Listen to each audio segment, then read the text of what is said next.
Justice po, kasama ko. Justice Maidas is the one that in charge of Hall of Justice.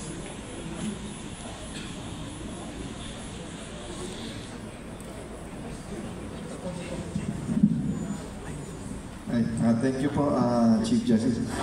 Well, yung Hall of Justice natin sa Cagayan de Oro, no, kasalukuyan po na tumatakbo na yung mga plano, ginagawa na. So meron tayong dalawang buildings, no, isa for Court of Appeals at isa for our trial courts, no. Ginagawa na po yun kasi pag nagpapatayo po tayo ng mga buildings, no, sinisimulan po natin yan, yung tinatawag natin detailed architecture and engineering design, yung DAET na tinatawag. And then after that, pag nagawa yung DAET, magpipiling ulit tayo for the construction of the design.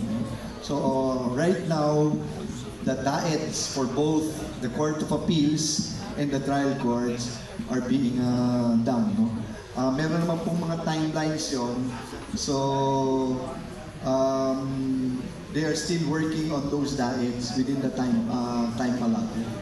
So hopefully by next year, no, magsisimula na tayo sa actual construction ng dalawang buildings, no, for the Court of Appeals and for the trial courts. Thank you.